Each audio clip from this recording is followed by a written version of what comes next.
আরিফিন শুভ তো দেখেছি সে একটা ব্লকবাস্টার একটা মুভি করেছেন এবং বিশাল বড় মাপের মুভি করেছেন। আসলে আরিফিন শুভ তো ওইভাবে মুভি করে না, না উনিও তো জাস্ট কি বলবো, খুব কম মুভি করে, but say as a hero হিসাবে তারও একটা জায়গা আছে। আমি অ্যাটলিস্ট বলবো যে অ্যাটলিস্ট ঈদে আমরা মারামারি কাটাকাটি করে ঈদে না, ঈদে অ্যাটলিস্ট 3 থেকে 4টা মুভির বেশি আসা উচিত না। 5টা মুভি যদি রিলিজ দেয় তাহলে কি আসলে এটা মুভি হবে, সেটা আপনাদের কাছে। আসলে সাকিব খান আমাদের দেশের একজন অ্যাসেট। সে হচ্ছে কিং খান, বাংলাদেশের সুপারস্টার। মুভি রিলিজের যে ব্যাপারটা সেটা হয় কি, যেমন আমার মুভি যদি হয় তাহলে আমার নিজের মানে যদি নিজের প্রোডাকশনে হয় তাহলে তো কখনোই ঈদে আনবো না। আর যদি আমার নিজের মুভিও হয়, সে আমি অ্যাক্টিং করেছি অন্য প্রোডাকশন হাউস থেকে, আমি অ্যাটলিস্ট বলবো যে অ্যাটলিস্ট ঈদে আমরা মারামারি কাটাকাটি করে ঈদে না, ঈদে অ্যাটলিস্ট 3 থেকে 4টা মুভির বেশি আসা উচিত না। তাহলে হয় কি আমাদের অডিয়েন্সগুলো না ভাগ হয়ে যায়, কারণ আমাদের অডিয়েন্স যারা আছে ঠিক তারাই কিন্তু হলে যাচ্ছে।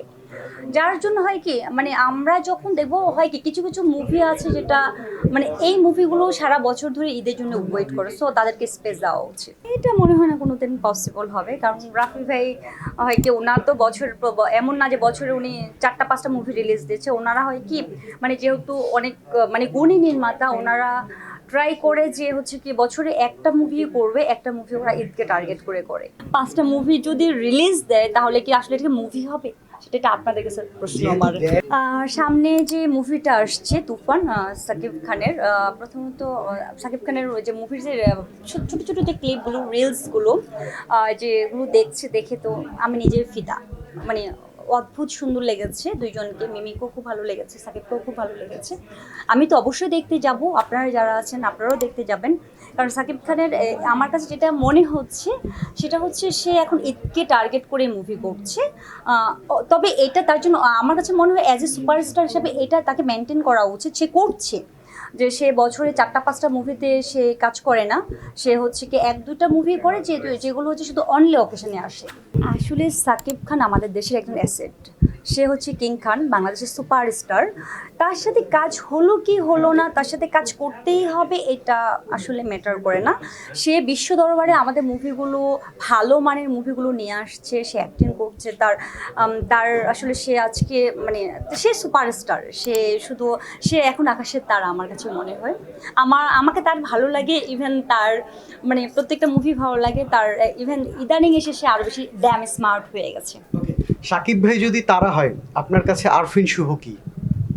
আরিফিন শুভ হিরো, বাট আসলে সাকিব খান একটু একটু আরিফিন শুভ তো দেখেছি সে একটা ব্লকবাস্টার একটা মুভি করেছেন এবং বিশাল বড় মাপের মুভি করেছেন। আসলে আরিফিন শুভ তো ওইভাবে মুভি করে না, না উনিও তো জাস্ট কি বলবো, খুব কম মুভি করে, but say as a hero হিসাবে তারও একটা জায়গা আছে। প্রথমত আমার কাছে যে এই যে আজকে যে হাউসটা আমি তৈরি করলাম, আমার কাছে মানে আমি তো অনেক শুটিং করেছি, বিশেষ করে আমার বেশিরভাগ কাজ আমার উত্তরাতেই হয় আর প্রিয়াঙ্কাতেই হয়। প্লাস আমার কাছে যেটা মনে হয়েছে যে না, আমি ওদের থেকে একটু ডিফারেন্ট ওয়েতে আমি করি। যেটা হয় কি, যেটা আমরা অনেক জায়গায় অনেক প্রপস পাই না, তারপর মাস্টার বেডগুলোতে বসার মতো পরিবেশ থাকে না। মেকআপ রুমটা আমি লাইক এটা একটা মানে রেস্ট রুম বলতে পারেন, মেকআপ রুম লাইক একটা বেডরুম, মানে মিনি বেডরুম, মানে সব কিছু মিলিয়ে ড্রয়িং ডাইনিং পরিপূর্ণ একটা অফিস রুম একটা। যখন আমি প্রত্যেকটা প্রপস, প্রত্যেকটা ফার্নিচার যেগুলো আমি কিনেছি আর ম্যাক্সিমাম ফার্নিচারগুলো আমি এখানে পুরাটা আমি ইন্টেরিয়র করে আমি করাচ্ছি। সো আমার কাছে মনে হচ্ছে আমার এটার প্রত্যেকটা জিনিসে আমার অনেক ভালোবাসা ছিল, অনেক ভালোবাসা দিয়ে আমি কাজটা করেছি। আর যেটা হয় যে এই শুটিং হাউসটাতে আমার কাছে আসলে মনে হয় কি এটা আমার হাউস। যেমন আমি যেখানে দাঁড়িয়ে আছি আমার কাছে মনে হয় এটা আমার একটা মাস্টার বেড। মানে আমি যখন এই রুমের মানে মানে যেটাই করি, একটা লাইক একটা ফ্যান কিংবা একটা লাইট আর একটা প্রপস কিনি, যে কোনো জিনিসই কিনে আমার কাছে মনে হয় কি আমার মাস্টার বেডের জন্য এই জিনিসটা লাগবে, ওইটা লাগবে। মানে আমার কাছে মানে মনে হয় যে এটা আমারই থাকার মতো একটা হয়তো মানে একটা ওই টাইপের একটা আমি হাউস করেছি। ওইটা পরে সাবজেক্ট যে কে টাকা দিবে কি দিবে না, এটা হয় কি রিলেশনের উপর অনেক কিছু ডিপেন্ড করে। এটা নিয়ে আমি এখন ভাবছি না। আমার কাছে মনে হচ্ছে যে আমার কাছে আমি অনেক ভালোবাসা দিয়ে একটা কাজ করেছি। সো সবাই আসুক, কাজ করুক, মানে এটা টাকা দিবে কি দিবে না এটা পরের ব্যাপার। আসলে এটাতে একটা বিজনেস প্রতিষ্ঠান না, এটা তো আসলে এটা বিজনেসের জায়গাটা আসলে ঠিক রাখা উচিত প্রত্যেকেরই। 15-20 ডেজ তো আমার হাউস দিয়েই বিজি ছিলাম। আমার এত কাজের অফার ছিল, অনেক নাটকের অফার ছিল, বাট আমি টাইম দিতে পারিনি, কারণ আমার এটা ঈদের আগে উদ্বোধন করতে হবে, কারণ এটা আমার মুখ্য ছিল। সো এখন আমার আলহামদুলিল্লাহ আজকে সবাই এসেছে, এত ভালোবাসা দিয়েছে সবাই আমাকে।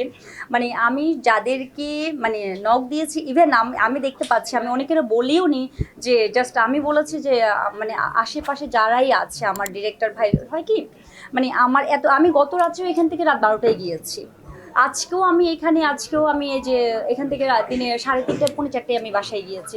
তার মানে আমি যে সবাইকে ফোন দিয়ে যে ইনভাইট করবো সেই টাইমটাও কিন্তু আমি পাইনি।